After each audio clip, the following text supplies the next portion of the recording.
St. Louis Cardinals welcome in the San Francisco Giants for a three-game set just a week after splitting a four-game series. These two teams are seeing a lot of each other in the last week and a half, so we're previewing this series on today's episode of Locked On Cardinals. We're talking about why this series is almost more difficult than last weekend's series, as well as how the Cardinals can find a way to come out with a series victory on today's episode of Locked On Cardinals. You are Locked On Cardinals, your daily St. Louis Cardinals podcast, part of the Locked On Podcast Network, your team every day.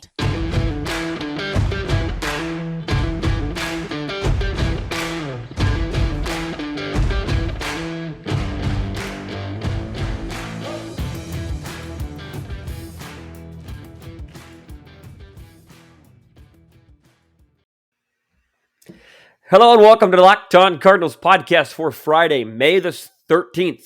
Spooky Friday, May the 13th.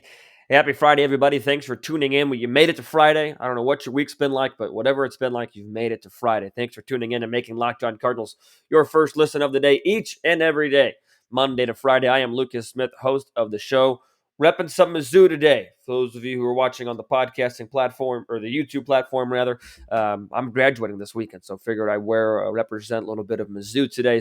So I would recommend listening to Locked On Mizzou as well. A little bit of a unplanned promotion there, but John Miller does a great job over there at Locked On Mizzou. So let's get into some Cardinal baseball today, because it's a big series with the San Francisco Giants. I say big because it's a playoff team, or at least one that has playoff aspirations, right? Playoff aspirations, so therefore it's going to be a tough series. And the pitching that is lined up for this series is pretty darn good on both sides, but especially on the Giants side. A couple of names that we saw last weekend between the Giants and the Cardinals, and a new one, but one that the pedigree is very good, and he's having a really good season. We'll talk about all that, but I want to talk about why this series is different, or at least in my opinion, feels different than the last time these two teams met. Because the last time these two teams met was just a week ago. Less than that. They played each other on Sunday. For those of you who forgot, because if you forgot, now you know, that these two teams played each other on Sunday. There was a split. The Cardinals won the first two. Giants won the second two. So it was a series that the Cardinals went into it with a little bit of momentum, with a little bit of hope, and they played really well for the first two games. The Giants were still in a postseason spot at the time, according to the standings. And now we saw the Giants struggle a little bit, and the Cardinals in the first two, but then winning the second two. So a little bit of a rebound for the Giants. But you look at the stand now, the Giants find themselves 2 games plus on the wild card, so that's good. But a game and a half out of first place, just a half a game between them and the Padres. They're 5-5, but they've won their last 5 games. They're on a 5-game winning streak. So they're not on a skid as they were the last time they played the Cardinals. Because last time they played the Cardinals, they were on a little bit of a skid. They had lost 2 in a row to the Dodgers. Didn't really know what they were going to do. But now they're coming in with a lot of momentum. And the Cardinals are really struggling, especially offensively speaking. Losing 2 out of 3 to Baltimore at home. These are just 2 different series. The Cardinals and Giants are in 2 different spots. Struggled to get that out, so I apologize for that. But the point remains is that these two teams are in 2 different spots from the last weekend to this weekend. And this is going to be a more difficult series this weekend, in my opinion, than last weekend's series was. Even last weekend was on the road in San Francisco. I think this weekend's going to be more difficult. And I think that because of the 2 different spots that I've already talked about, right, of the spots that these two teams are in. But I also think with just the way the pitching lines up this weekend, it's going to be a much more difficult series for the Cardinals, because you're facing, at minimum by the numbers, 3 aces. Logan Webb's had a bit of a rocky start to his turnaround. He had some really good starts in the past. He got a really good changeup. Jacob Junis is solid, and Carlos Rodon is that third. Just the way the pitching itself lines up this weekend, I really do think this is going to be a more difficult series than it was for the Cardinals last weekend. Of that, this offense is already in a rough enough spot as it is. This offense already is struggling enough as it is. And now you've got to go up against the Giants that have 3, like I mentioned, studs coming at you. And the Cardinals have some decent pitching lined up. They've got Hicks I'm impressed. I'm excited about him. You've got Hudson, okay, a little bit uneasy there, and then likely Wainwright. It's TBD right now, but it could be Wainwright by the time this thing gets posted a little bit later this morning on this Friday morning. But the pitching probably in this series leans towards the Giants, in my opinion. It's a weekend that is heavy pitching for the San Francisco Giants. So this weekend is going to be more difficult for the Cardinals to win. Let me know what you think. Comment in the YouTube comment section below. But I really want to just hit on more the offensive struggles. This is a bad time for the offense to go cold. And I know that they scored, a handful of runs here and there throughout the last couple of weeks. They've had their explosions. They have the capability of exploding. They even hit around Logan Webb in the last weekend start, and I'll talk about that coming up here in a little bit. So they have the capability. I'm not saying this weekend is a loss and you can expect the Cardinals to lose 2 out of 3. I'm not saying that. But this offense is struggling. There's no question about that. And you're going to face 3 maybe not top tier, but upper echelon type arms in Logan Webb, Jacob Junis, and Carlos Rodon. Especially the first and third pitchers. No debating that. So if I'm the Giants right now, especially coming in 5 games in a row, winning 5 games in a row, I'm feeling pretty good. You want to try and get some revenge. The Cardinals came in and split the series at home last weekend. Maybe you think you could have done better. Now you are playing better, so you have the capability, the opportunity to give it back to the Cardinals at home. Or at their place, at the Cardinals' place at Busch. So I think the Giants are going to come out swinging. I think the Giants are going to come out with a lot of energy this weekend. And the Cardinals are going to need to match it, especially offensively. It's going to be a tough time to break out of the slump they're in. To find some consistency this weekend is going to be difficult. It's not going to be easy. But it's going to be something that they're going to have to try and muster some runs this weekend to keep pace with the Giants and to try and find a way to win this series. Because I just don't think that this weekend is all that positive outlook right now, at least in my opinion, for the St. Louis Cardinals perspective. I don't. I think that there's some concern.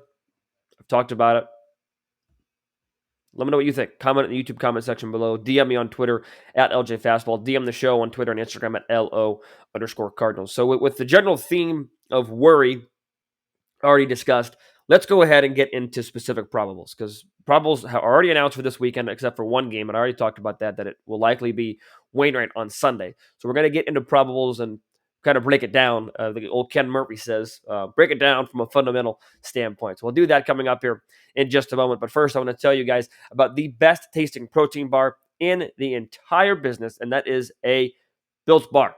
But I want to tell you specifically today about Built Bar birthday cake puffs. Imagine dipping your finger into that plastic tub of birthday cake frosting and then opening your eyes and realizing it was only 150 calories and 16 grams of protein. That's what it's like to eat a birthday cake puff from Built. If you haven't tried the puffs, I'll let you in on a little secret as well, because that's what friends do, right? A chocolate-covered marshmallow protein bar is a puff. These birthday cake things are incredible. They're covered 100% in real chocolate. Make every day your birthday with Built's birthday cake puffs. Built has taken the delicious experience of biting into a fresh slice of birthday cake and put it with 100% white chocolate and added sprinkles. What more could you ask for? With 150 calories, 16 grams of protein, and only 9 grams of sugar, this limited time flavor is an amazing option if you're looking for a healthy way to get flavor and variety into your day. All Built Bar puffs are covered in 100% real chocolate. That means with Built, you can eat healthy and actually enjoy doing it. That's kind of a crazy concept. They are made with collagen protein, which your body absorbs more efficiently and provides tons of health benefits. Go to Built.com for more information and get your birthday cake puffs now. And please, when you do, enter the promo code LOCKED15, LOCKED15, to get 15% off your order. Once again, use promo code LOCKED15 for 15% off your order at Built.com. 7:15 is the first pitch tonight between the Giants and the St. Louis Cardinals. Logan Webb versus Jordan Hicks. As you remember, Logan Webb did face the St. Louis Cardinals last weekend, and his line in that start was 5 innings, 8 hits, 4 earned, 2 walks. He did punch out 7. He was credited with the win, as that was the day Steven Matz got lit up for 8 runs against the Giants, and the Giants won 13-7. So Logan Webb is going to look to improve upon that start. There's no question about it. And before that, he'd had a couple of decent starts. Decent. He gives up plenty of hits. Against the Nationals in his start before the Cardinals start, he went 6 innings, gave up 11 hits, 3 earned, a walk, and 3 punchouts. Against the Nationals, the start prior to that, he went 6 2/3, gave up 7 hits, 3 earned, a walk, and 6 punchouts. He gives up his fair share of hits, and the Cardinals did that in the first couple innings. They weren't hitting home runs off of him, but they were getting base hits. In fact, they weren't even getting extra base hits. The only extra base hits the Cardinals had that game were Paul Goldschmidt and Dylan Carlson. Goldschmidt with a double, Carlson with a home run, but neither one of them were hit off of Logan Webb. Logan Webb gave up 8 singles. So he'll be looking to duplicate at least some of that success today against the St. Louis Cardinals in his second start in a matter of a week against them. I think that I will talk a little bit about a positive note right now in terms of that.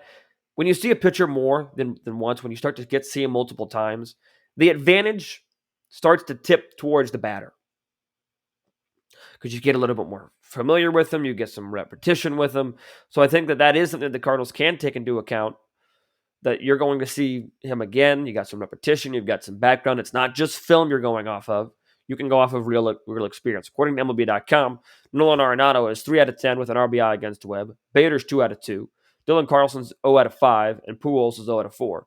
Although this is not a complete list, because obviously Goldschmidt, Edman got at-bats as well as O'Neill against Webb on that day, and they're not on that list yet. So, but there is success. I already talked about the line that we all watched the game on last Saturday, or at least I hope you did. But if not, there was success. Molina got his 1,000th RBI in that game. There was at least a minimal amount of success against Logan Webb. It just wasn't backed up by good pitching. It was backed up by really, really, really, really bad pitching by Steven Matz. Hopefully tonight, Jordan Hicks, who gets the ball for the St. Louis Cardinals, can back it up with good pitching. Jordan Hicks continues just to get better and better each and every start, and goes a little bit longer each and every start as well. Jordan Hicks, in his last start, it was against you guessed it, San Francisco Giants. He went a season-long 4 1/3 innings. He gave up 3 hits, 2 earned runs. He did walk 2 and struck out 5. The concerning note for me right now with Jordan Hicks, outside of the length that he's able to stay on the mound, which isn't a huge concern because he's getting back up there, is the walks. He walked 2 and 2 innings against the Mets. He walked 2 and 2 innings against the Diamondbacks, and 2 and 4 1/3 innings rather against the Giants.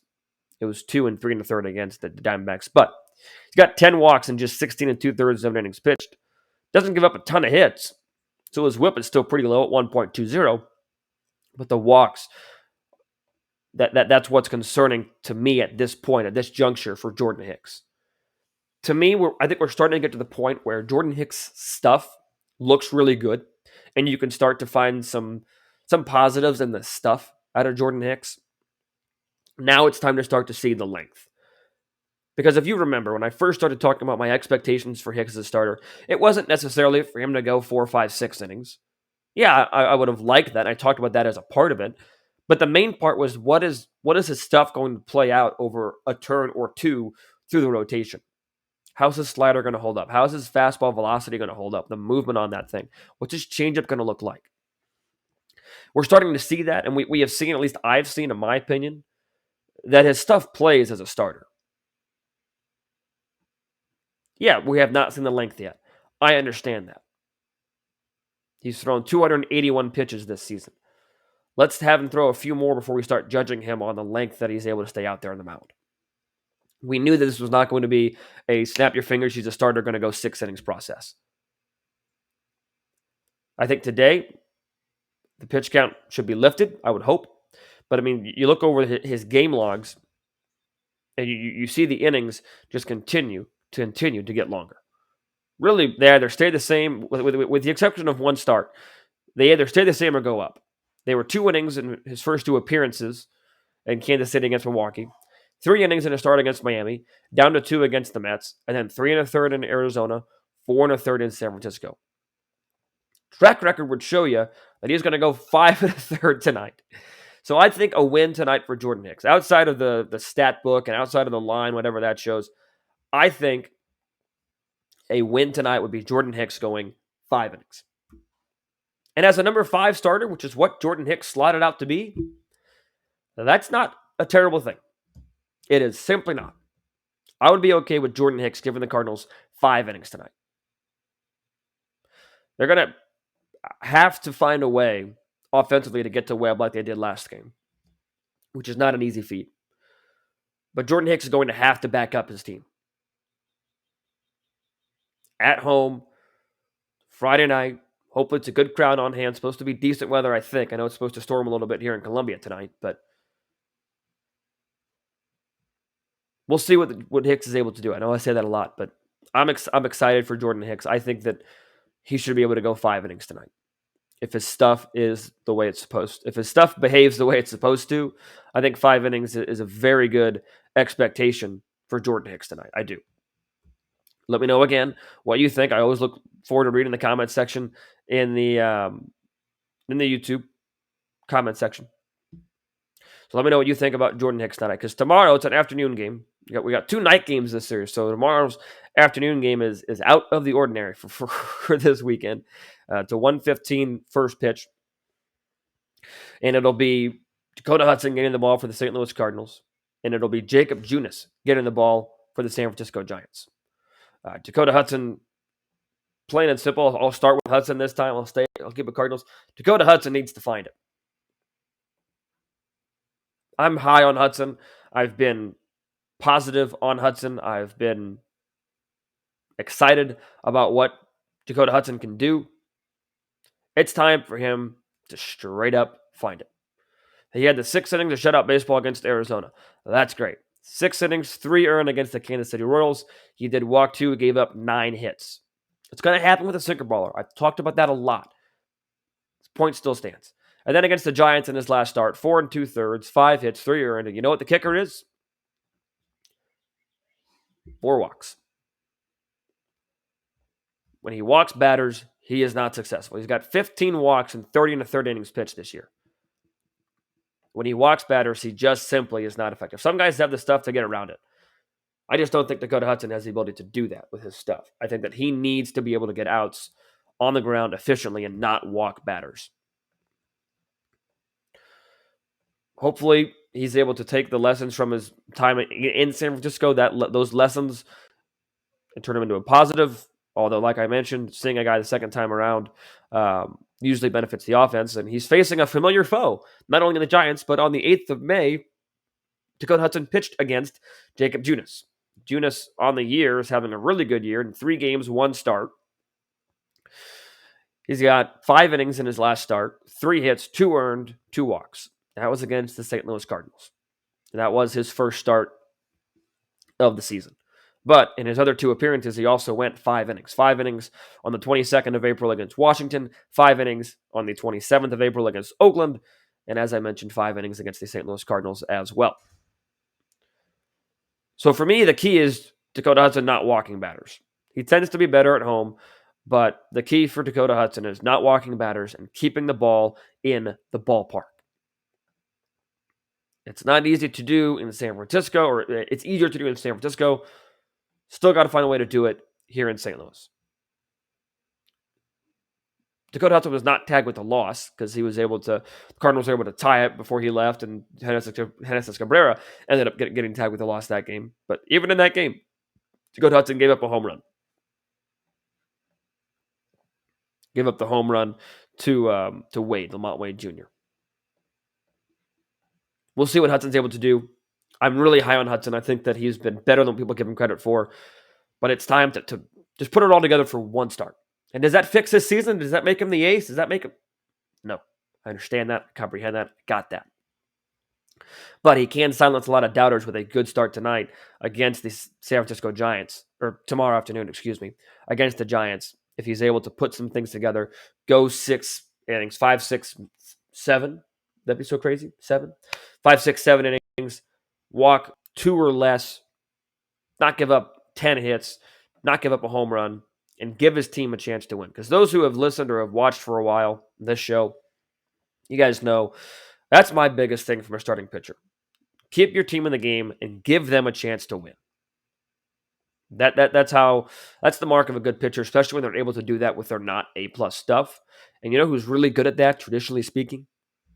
Adam Wainwright. He will likely, it's TBD right now, but Wainwright will likely get the ball on Sunday Night Baseball on Sunday night against the San Francisco Giants.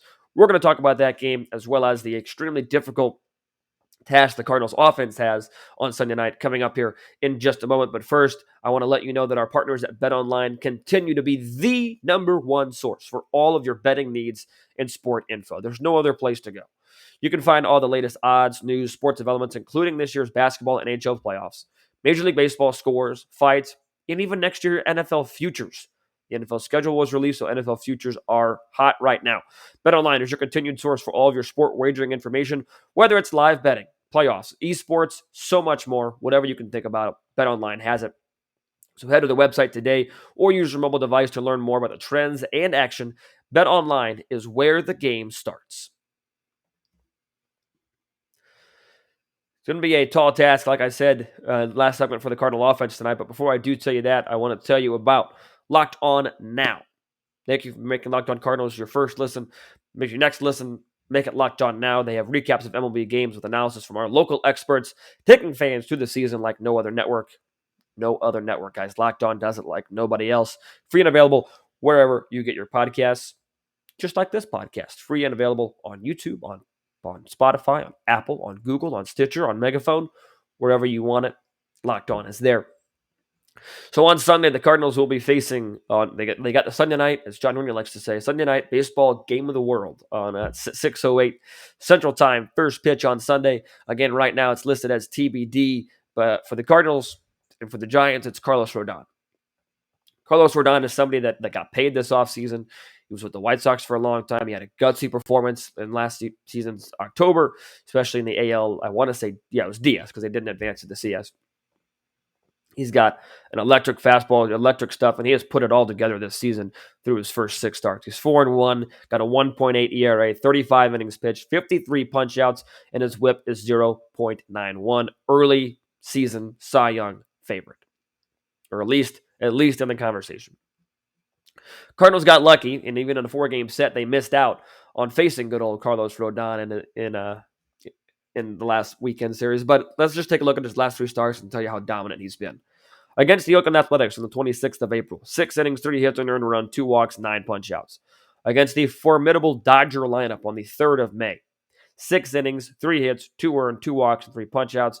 And then against the Colorado Rockies, 6 innings, 6 hits, 2 earned, 2 walks, 12 punch-outs.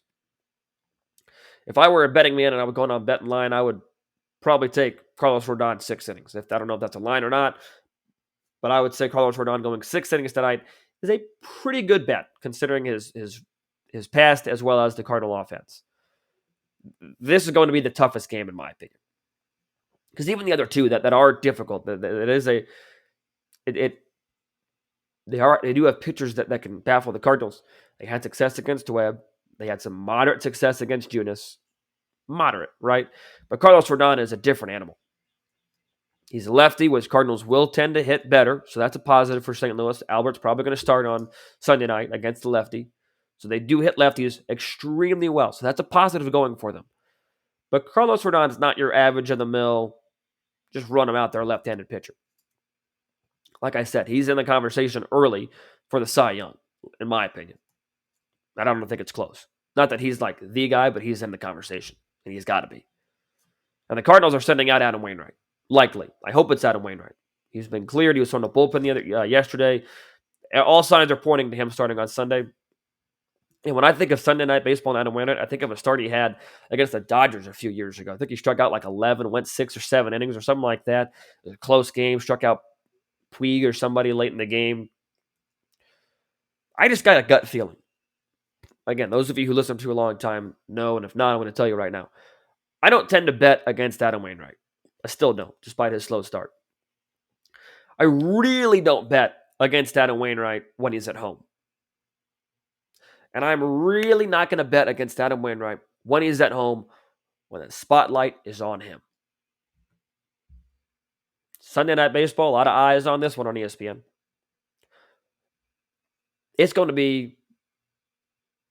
Runs are going to be scarce on Sunday. That's my bold prediction. They're going to be scarce for the Cardinals regardless. But if Wainwright gets the ball for the Cardinals runs could be scarce for both teams. And I know Wainwright's ever had a sloppy start to his year. He's like, I get that. I acknowledge that. But I'm not betting against Waino at home. Not doing it. I could lose, I could lose. I understand that. But I think Wainwright's too good at home, and the stage is going to be too high for him to fail at the level that he's failed at this year. I think he'll be ready. So, all that to be said, this is a tough series for the St. Louis Cardinals, as I've talked about all show. I wouldn't be surprised if the Cardinals lose 2 out of 3. Baseball is such a weird, wonky sport to predict. But the Cardinals are going to have to find it out offensively. Going to have to find out what they're made of, offensively speaking. They proved last weekend that they have at least the capability to compete with the big dogs, to compete with the teams that are vying for postseason spots. Now it's time to prove they can do that while they're struggling offensively, that they can kick it in a high gear where they need to. So that'll do it for me on today's show. Once again, graduating this weekend, so I might not be super active on the Twitter. I graduate at 8:30 on Saturday morning, so I'll have to be up bright and early tomorrow. But nevertheless, I will still be active in watching games. But regardless, I will be back on Monday recapping this series, talking about what went wrong and what went right for the St. Louis Cardinals. Be sure to listen to Locked On MLB right after this. But until I talk to you guys on Monday, be sure to stay safe, stay well, and have a fantastic rest of your day.